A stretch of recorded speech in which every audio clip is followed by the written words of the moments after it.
Le Prince, d'après Nicolas Machiavel. Interprétation Jacques Adjage.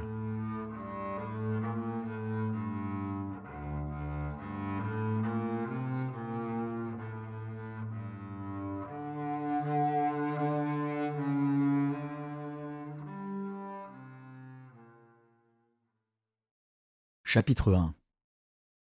Combien il y a de sortes de principautés et par quels moyens on peut les acquérir. Tous les États, toutes les dominations qui ont tenu et tiennent encore les hommes sous leur empire, ont été et sont ou des républiques ou des principautés. Les principautés sont ou héréditaires ou nouvelles. Les héréditaires sont celles qui ont été longtemps possédées par la famille de leur prince. Les nouvelles, ou le sont tout à fait, comme Milan le fut pour Francesco Sforza, ou elles sont comme des membres ajoutés aux états héréditaires du prince qui les a acquises. Et tel a été le royaume de Naples à l'égard du roi d'Espagne. D'ailleurs, les États acquis de cette manière étaient accoutumés ou à vivre sous un prince, ou à être libres. L'acquisition en a été faite avec les armes d'autrui, ou par celles de l'acquéreur lui-même, ou par la faveur de la fortune, ou par l'ascendant de la vertu. Le Prince, chapitre 2. Des principautés héréditaires. Je ne traiterai point ici des républiques, car j'en ai parlé amplement ailleurs. Je ne m'occuperai que des principautés. Et reprenant le fil des distinctions que je viens d'établir, j'examinerai comment, dans ces diverses hypothèses, les princes peuvent se conduire et se maintenir. Je dis donc que, pour les États héréditaires et façonnés à l'obéissance envers la famille du prince, il y a bien moins de difficultés à les maintenir que les États nouveaux. Il suffit au prince de ne point outrepasser les bornes posées par ses ancêtres et de temporiser avec les événements. Aussi, ne fût-il doué que d'une capacité ordinaire, il saura se maintenir sur le trône, à moins qu'une force irrésistible et hors de toute prévoyance ne l'en renverse. Mais alors même qu'il l'aura perdu, le moindre revers éprouvé par l'usurpateur le lui fera aisément recouvrer. L'Italie nous en offre un exemple dans le duc de Ferrare. S'il a résisté en 1484 aux attaques des Vénitiens et en 1510 à celles du pape Jules II, c'est uniquement parce que sa famille était établie depuis longtemps dans son duché. En effet, un prince héréditaire a bien moins de motifs et se trouve bien moins dans la nécessité de déplaire à ses sujets. Il en est par cela même bien plus aimé, et à moins que des vices extraordinaires ne le fassent haïr, ils doivent naturellement lui être affectionnés. D'ailleurs, dans l'ancienneté et dans la longue continuation d'une puissance, la mémoire des précédentes innovations s'efface. Les causes qui les avaient produites s'évanouissent. Il n'y a donc plus de ces sortes de pierres d'attente qu'une révolution laisse toujours pour en appuyer une seconde. Le Prince, chapitre 3. Des principautés mixtes. C'est dans une principauté nouvelle que toutes les difficultés se rencontrent. D'abord, si elle n'est pas entièrement nouvelle, mais ajoutée comme un membre à une autre, en sorte qu'elles forment ensemble un corps qu'on peut appeler mixte, il y a une première source de changement dans une difficulté naturelle inhérente à toutes les principautés nouvelles. C'est que les hommes aiment à changer de maître dans l'espoir d'améliorer leur sort, et que cette espérance leur met les armes à la main contre le gouvernement actuel, mais qu'ensuite l'expérience leur fait voir qu'ils se sont trompés et qu'ils n'ont fait qu'empirer leur situation. conséquence inévitable d'une autre nécessité naturelle où se trouve ordinairement le nouveau prince d'accabler ses sujets, et par l'entretien de ses armées, et par une infinité d'autres charges qu'entraînent à leur suite les nouvelles conquêtes. La position de ce prince est telle que, d'une part, il a pour ennemis tous ceux dont il a blessé les intérêts en s'emparant de cette principauté, et que, de l'autre, il ne peut conserver l'amitié et la fidélité de ceux qui lui en ont facilité l'entrée, soit par l'impuissance où il se trouve de les satisfaire autant qu'il se l'était promis, soit parce qu'il ne lui convient pas d'employer contre eux ces remèdes héroïques dont la reconnaissance le force de s'abstenir. Car quelque puissance qu'un prince ait par ses armées, il a toujours besoin, pour entrer dans un pays, d'être aidé par la faveur des habitants. Voilà pourquoi Louis XII, roi de France, se rendit maître en un instant du Milanais, qu'il perdit de même, et que d'abord les seules forces de Lodovico Sforza suffirent pour le lui arracher. En effet, les habitants qui lui avaient ouvert les portes, se voyant trompés dans leur espoir et frustrés des avantages qu'ils avaient attendus, ne purent supporter les dégoûts d'une nouvelle domination. Il est bien vrai que lorsqu'on reconquiert des pays qui se sont ainsi rebellés, on les perd plus difficilement. Le conquérant se prévalant de cette rébellion procède avec moins de mesure dans les moyens d'assurer sa conquête, soit en punissant les coupables, soit en recherchant les suspects, soit en fortifiant toutes les parties faibles de ses États. Voilà pourquoi aussi il suffit, pour enlever une première fois Milan à la France, d'un duc Lodovico excitant quelques rumeurs sur les confins de cette province. Il fallut, pour la lui faire perdre une seconde, que tout le monde se réunît contre elle, que ses armées fussent entièrement dispersées, et qu'on les chassât de l'Italie. Ce qui ne put avoir lieu que par les causes que j'ai développées précédemment. Néanmoins, il perdit cette province, et la première, et la seconde fois. Du reste, c'est assez pour la première expulsion d'en avoir indiqué les causes générales, mais quant à la seconde, il est bon de s'y arrêter un peu plus et d'examiner les moyens que Louis XII pouvait employer, et dont tout autre prince pourrait se servir en pareille circonstance, pour se maintenir un peu mieux dans ses nouvelles conquêtes que ne fit le roi de France. Je dis donc que les États conquis pour être réunis à ceux qui appartiennent depuis longtemps aux conquérants sont ou ne sont pas dans la même contrée que ces derniers, et qu'ils ont ou n'ont pas la même langue. Dans le premier cas, il est facile de les conserver, surtout lorsqu'ils ne se sont point accoutumés à vivre libres. Pour les posséder en sûreté, il suffit d'avoir éteint la race du prince qui était le maître. Et si, dans tout le reste, on leur laisse leur ancienne manière d'être, comme les mœurs y sont les mêmes, les sujets vivent bientôt tranquillement.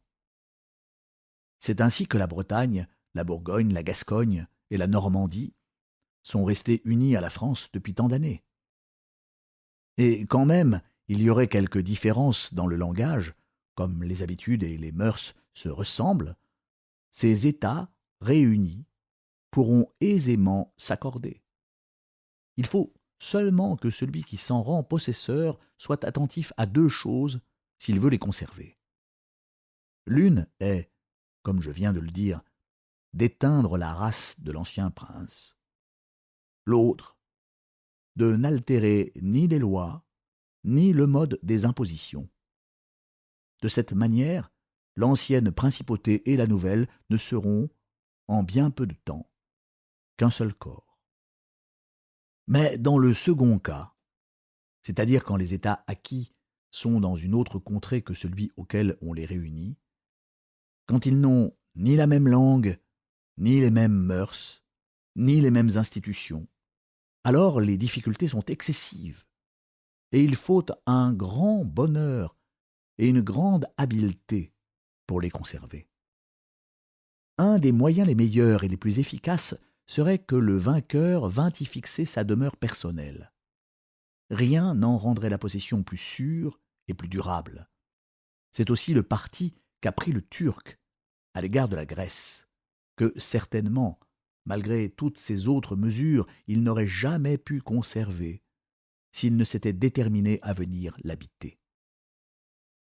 Quand il habite le pays, le nouveau prince voit les désordres à leur naissance et peut les réprimer sur-le-champ. S'il en est éloigné, il ne les connaît que lorsqu'ils sont déjà grands et qu'il ne lui est plus possible d'y remédier. D'ailleurs, sa présence empêche ses officiers de dévorer la province, et en tout cas, c'est une satisfaction pour les habitants d'avoir pour ainsi dire sous la main leur recours au prince lui-même. Ils ont aussi plus de raisons, soit de l'aimer, s'ils veulent être de bons et fidèles sujets, soit de le craindre, s'ils veulent être mauvais. Enfin, l'étranger qui voudrait assaillir cet État s'y hasarde bien moins aisément, d'autant que le prince y résidant, il est très difficile de le lui enlever. Le meilleur moyen qui se présente ensuite est d'établir des colonies dans un ou deux endroits qui soient comme les clés du pays. Sans cela, on est obligé d'y entretenir un grand nombre de gens d'armes et d'infanterie. L'établissement des colonies est peu dispendieux pour le prince. Il peut sans frais, ou du moins presque sans dépenses, les envoyer et les entretenir. Il ne blesse que ceux auxquels il enlève leurs champs et leurs maisons pour les donner aux nouveaux habitants. Or, les hommes ainsi offensés, n'étant qu'une très faible partie de la population et demeurant dispersés et pauvres, ne peuvent jamais devenir nuisibles. Tandis que tous ceux que sa rigueur n'a pas atteints demeurent tranquilles par cette seule raison. Ils n'osent d'ailleurs se mal conduire dans la crainte qu'il ne leur arrive aussi d'être dépouillés. En un mot, ces colonies, si peu coûteuses, sont plus fidèles et moins à charge au sujet. Et comme je l'ai dit précédemment, ceux qui en souffrent étant pauvres et dispersés sont incapables de nuire. Sur quoi il faut remarquer que les hommes doivent être ou caressés ou écrasés. Ils se vengent des injures légères, et ils ne le peuvent quand elles sont très grandes. D'où il suit que, quand il s'agit d'offenser un homme, il faut le faire de telle manière qu'on ne puisse redouter sa vengeance. Mais si, au lieu d'envoyer des colonies, on se détermine à entretenir des troupes, la dépense qui en résulte s'accroît sans bornes, et tous les revenus de l'État sont consommés pour le garder. Aussi, l'acquisition devient une véritable perte, qui blesse d'autant plus que les habitants se trouvent plus lésés, car ils ont tous à souffrir, ainsi que l'État, et des logements, et des déplacements des troupes. Or, chacun se trouvant exposé à cette charge, tous deviennent ennemis du prince, et ennemis capables de nuire, puisqu'ils demeurent injuriés dans leur foyer. Une telle garde est donc de toute manière aussi inutile que celle des colonies serait profitable. Mais ce n'est pas tout. Quand l'État conquis se trouve dans une autre contrée que l'État héréditaire du conquérant, il est beaucoup d'autres soins que celui-ci ne saurait négliger. Il doit se faire chef et protecteur des princes voisins les moins puissants de la contrée, travailler à affaiblir ceux d'entre eux qui sont les plus forts, et empêcher que, sous un prétexte quelconque, un puissant que lui ne s'y introduise. introduction qui sera certainement favorisée, car cet étranger ne peut manquer d'être appelé par tous ceux que l'ambition ou la crainte rend mécontents. C'est ainsi, en effet, que les Romains furent introduits dans la Grèce par les Étoliens, et que l'entrée de tous les autres pays où ils pénétrèrent leur fut ouverte par les habitants. À cet égard, voici quelle est la marche des choses. Aussitôt qu'un étranger puissant est entré dans une contrée, tous les princes moins puissants qui s'y trouvent s'attachent à lui et favorisent son entreprise, excités par l'envie qu'ils nourrissent contre ceux dont la puissance était supérieure à la leur. Il n'a donc point de peine à gagner ces princes moins puissants, qui tous se hâtent de ne faire qu'une seule masse avec l'État qu'il vient de conquérir. Il doit seulement veiller à ce qu'ils ne prennent trop de force ou trop d'autorité. Avec leur aide et ses propres moyens, il viendra sans peine à bout d'abaisser les plus puissants et de se rendre seul arbitre de la contrée. S'il néglige en ces circonstances de se bien conduire, il perdra bientôt le fruit de sa conquête, et tant qu'il le gardera, il y éprouvera toute espèce de difficulté et de dégoût. Les Romains, dans les pays dont ils se rendirent les maîtres, ne négligèrent jamais rien de ce qu'il y avait à faire. Ils y envoyaient des colonies, ils y protégeaient les plus faibles, sans toutefois accroître leur puissance. Ils y abaissaient les grands. Ils ne souffraient pas que des étrangers puissants y acquissent le moindre crédit. Je n'en veux pour preuve qu'un seul exemple. Qu'on voit ce qu'ils firent dans la Grèce. Ils y soutinrent les Achéens et les Étoliens. Ils y abaissèrent le royaume de Macédoine. Ils en chassèrent Antiochus. Mais quelque service qu'ils eussent reçu des Achéens et des Étoliens, ils ne permirent pas que ces deux peuples accrussent leurs États. Toutes les sollicitations de Philippe ne purent obtenir d'eux qu'ils fussent ses amis, sans qu'il y perdît quelque chose. Et toute la puissance d'Antiochus ne put jamais les faire consentir à ce qu'il possédât le moindre État dans ces contrées. Les Romains, en ces circonstances, agirent comme doivent le faire des princes sages, dont le devoir est de penser non seulement au désordre présent, mais encore à ceux qui peuvent survenir, afin d'y remédier par tous les moyens que peut leur indiquer la prudence. C'est en effet en les prévoyant de loin qu'il est bien plus facile d'y porter remède. Au lieu que, si on les a laissés s'élever, il n'en est plus temps, et le mal devient incurable. Il en est alors comme de l'étisie, dont les médecins disent que, dans le principe, c'est une maladie facile à guérir, mais difficile à connaître, et qui, lorsqu'elle a fait des progrès, devient facile à connaître, mais difficile à guérir. C'est ce qui arrive dans toutes les affaires d'État. Lorsqu'on prévoit le mal de loin, ce qui n'est donné qu'aux hommes doués d'une grande sagacité, on le guérit bientôt. Mais lorsque, par défaut de lumière, on n'a su le voir que lorsqu'il frappe tous les yeux, la cure se trouve impossible. Aussi, les Romains, qui savaient prévoir de loin tous les inconvénients, y remédièrent toujours à temps, et ne les laissèrent jamais suivre leur cours pour éviter une guerre. Ils savaient bien qu'on ne l'évite jamais, et que, si on la diffère, c'est à l'avantage de l'ennemi. C'est ainsi que, quoiqu'ils pussent alors s'en abstenir, ils voulurent la faire à Philippe et à Antiochus, au sein de la Grèce même, pour ne pas avoir à la soutenir contre eux en Italie. Ils ne goûtèrent jamais ces paroles que l'on entend sans cesse sortir de la bouche des sages de nos jours. Jouis du bénéfice du temps. Ils préférèrent celui de la valeur et de la prudence, car le temps chasse également toute chose devant lui, et il apporte à sa suite le bien comme le mal comme le bien. Mais revenons à la France, et examinons si elle a fait aucune des choses que je viens d'exposer.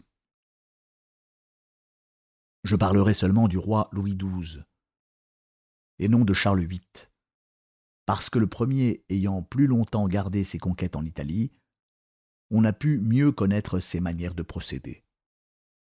Or, on a dû voir qu'il fit tout le contraire de ce qu'il faut pour conserver un état tout différent de celui auquel on a dessein de l'ajouter. Le roi Louis XII fut introduit en Italie par l'ambition des Vénitiens, qui voulaient, par sa venue, acquérir la moitié du duché de Lombardie. Je ne prétends point blâmer le parti qu'embrassa le roi, puisqu'il voulait commencer à mettre un pied en Italie, où il ne possédait aucun ami, et dont la conduite de Charles VIII lui avait même fermé toutes les portes.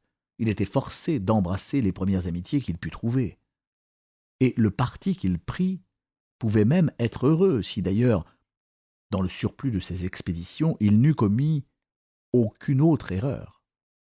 Après avoir conquis la Lombardie, il regagna bientôt la réputation que Charles lui avait fait perdre. Gênes se soumit. Les Florentins devinrent ses alliés. Le marquis de Mantoue, le duc de Ferrare, les Bentivogli, la dame de Forli, les seigneurs de Faenza, de Pesaro, de Rimini, de Camerino, de Piombino, les Lucquois, les Pisans, les Siennois, tous coururent au-devant de son amitié. Aussi les Vénitiens durent-ils reconnaître quelle avait été leur imprudence lorsque, pour acquérir 2 villes dans la Lombardie, ils avaient rendu le roi de France souverain des 2 tiers de l'Italie. Dans de telles circonstances, il eût été sans doute facile à Louis XII de conserver dans cette contrée tout son ascendant, s'il eût su mettre en pratique les règles de conduite exposées ci-dessus, s'il avait protégé et défendu ses nombreux amis, qui, faibles et tremblants les uns devant l'Église, les autres devant les Vénitiens, étaient obligés de lui rester fidèles, et au moyen desquels il pouvait aisément s'assurer de tous ceux auxquels il restait encore quelque puissance. Mais il était à peine arrivé dans Milan qu'il fit tout le contraire, en aidant le pape Alexandre VI à s'emparer de la Romagne. Il ne comprit pas qu'il s'affaiblissait lui-même en se privant des amis qui s'étaient jetés dans ses bras, et qu'il agrandissait l'Église en ajoutant au pouvoir spirituel qui lui donne déjà tant d'autorité, un pouvoir temporel aussi considérable. Cette première erreur en entraîna tant d'autres qu'il fallut que le roi vînt lui-même en Italie pour mettre une borne à l'ambition d'Alexandre et l'empêcher de se rendre maître de la Toscane. Ce ne fut pas tout. Non content d'avoir ainsi agrandi l'Église et de s'être privé de ses amis, Louis, brûlant de posséder le royaume de Naples, se détermine à le partager avec le roi d'Espagne, de sorte que, tandis qu'il était seul arbitre de l'Italie, il y introduisit lui-même un rival auquel purent recourir tous les ambitieux et tous les mécontents.